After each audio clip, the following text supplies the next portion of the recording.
Have you ever been sold on whole life insurance as a place to position your money, specifically for the cash value? And we hear about it being a safe, liquid, tax-free area to position money. Big banks, corporations, the elite and ultra wealthy put tons of money here, and it's a great way to leave generational wealth. Because it is. That's what we hear. But then we see that it's very expensive. We look at the cash values. I'm paying all this money in and thinking like, this is like a ripoff. Why would I put money here? It doesn't make any sense. It's a high commission product. And when you ask questions, there's no clarity around it. It's often a concept or this grand idea that sounds great, but then when I actually see something, you're like, no, from a mathematical standpoint, when I look at the numbers, it doesn't make sense. So it really has to do with the whole life insurance policy, because you can take a policy and what we hear about, safe, liquid, tax-free, the generational wealth, seeing your money up front, it's possible and people do it, but you can take that same policy and make it look not good at all. Here's the thing. When it comes to a policy, you, the policy holder, can actually choose where your money goes. If you're going to pay any amount of money into a policy, in this example, we've got $100,000 going in, that money can go toward the insurance premium or can go directly toward this PUA, which stands for Paid Up Additions Rider. That's the term we'll see on an illustration or with an actual policy. I'll call it a cash dump-in. Here's how these dollars work. So if you're paying in $100 grand, $1,000, whatever, you can actually choose where your money goes. Dollars that go toward the premium.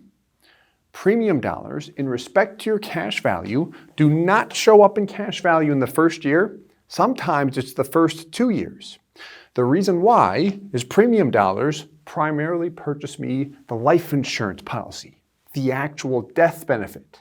Now, as you continue to make premium payments, if it's $10,000 like this example, beginning year 2 or beginning year 3, you will see it come back to cash value. We're going to look at a quick example toward the end of this video.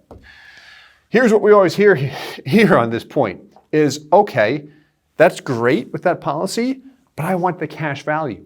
Like what I am interested in, the reason why I'm even considering whole life insurance, let me know if you've ever thought this before, is for the safety, liquidity, tax-free, perpetual wealth from one generation to another. That's what I'm attracted to. But I am not going to put in any amount of money, 100 grand, 10 grand, whatever, and have nothing there, or only 50 or 60% of my payment. Dollars that go toward that cash dump-in, PUAs. Here's what happens. If it's 90 grand or any amount, we see money in cash value. You can tell I was not an art major in school. The money in cash value, it's immediately there from these dollars. You can access it.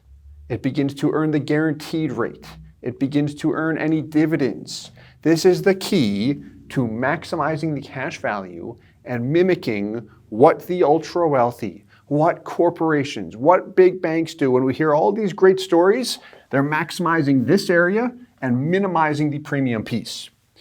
So, questions we often get is, okay, how do I put nothing toward the premium and everything toward cash value, that PUA component? We can't go quite that aggressive due to limits. 2 limits to be aware of. 1, the insurance company limits. You see this 10%, 90%.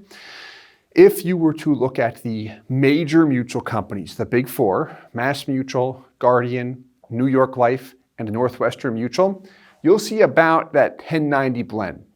Meaning if I'm paying in $100,000, the lowest I could drive my premium would approximately be $10,000. Some will allow you to go a little bit lower than that. Some not quite as low. So that 10% is more of a general statement with those top 4 companies, which I prefer because they've always delivered the highest cash values to policyholders when the policy is set up properly. So that 10-90 split means how low can I go with the premium to get more money toward cash value? This is it. If it's 100 grand, 10,000 toward premium, 90,000 toward cash value. I see 90,000 or just about 90 right off the bat, and it's looking good from that point forward. The other limit I want to deal with, or I have to deal with, I don't want to deal with it, is the IRS. So what are the benefits to the cash value in a life insurance policy? It is a safe, liquid, tax-free area to position money. Safe, liquid, tax-free. We're going through how to maximize the cash value. Any life insurance policy can become classified as this MEC, which stands for Modified Endowment Contract. If that occurs, I've got to deal with taxes. What happens, and it's specifically centered around the cash value, your cash value still grows tax deferred, but anything you want to access, one, you have to pay ordinary income tax on the gains, and two, if you're under the age of 59 and a half, you have to deal with a 10% penalty tax. Not fun at all. No one wants that. With a MEC, however, the death benefit is still paid out income tax-free. Now, here's the fun part.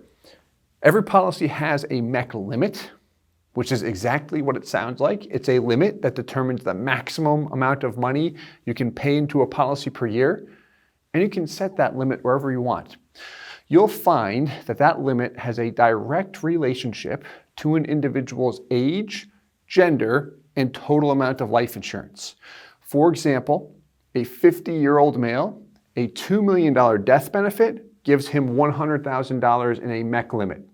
So that means he needs at least $2 million in a total life insurance benefit, which you can still attain the 10K premium, no problem, but he needs that $2 million, so the IRS will still look at the policy and say, okay, he can pay up to $100,000 per year.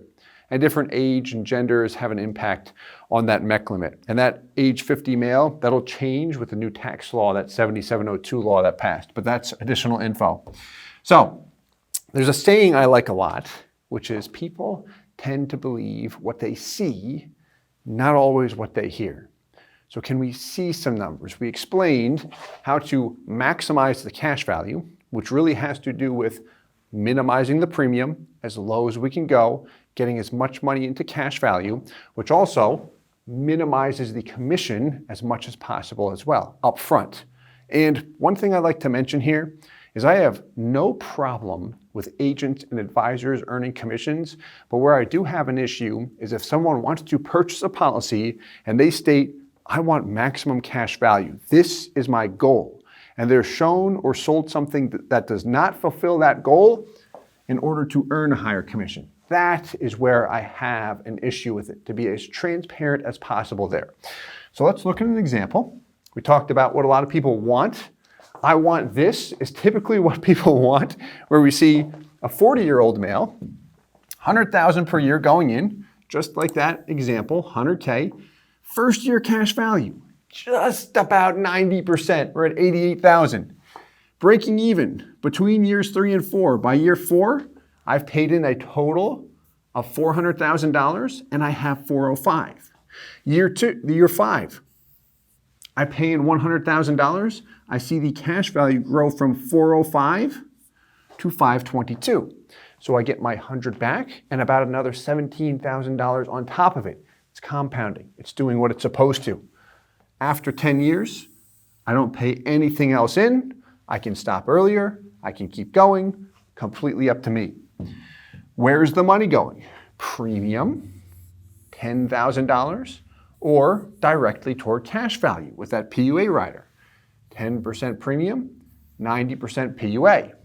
Now for some transparency that we do not have on this chart, we do have a term insurance rider attached, which has to do with that MEC limit, but that's why we see about 88% and not 90% right off the bat. So often people want this, but then they see this.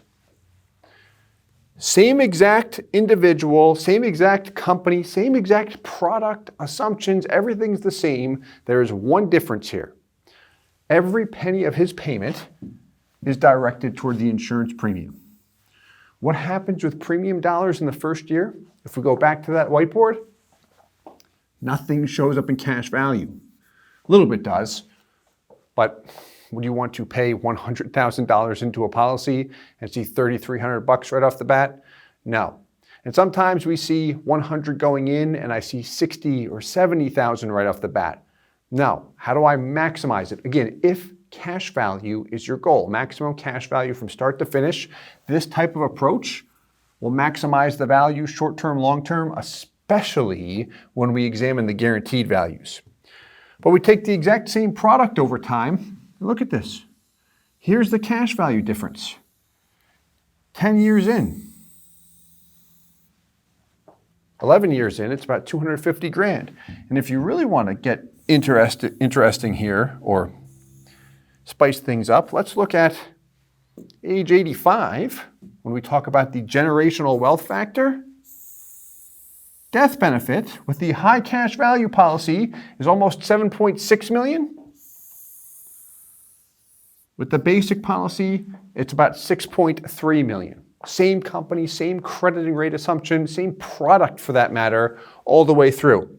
So how do I design a policy for maximum cash value? I hope you like my chart and artwork there. Basically, to simplify it, when you pay $1 into a policy, you can choose how much goes toward insurance premium, which are expenses, does not generate cash value up front, which is a lost opportunity cost if you're an investor or business owner, or you can choose if money goes toward cash value, which gives people what they want when it comes to these policies designed for maximum cash value.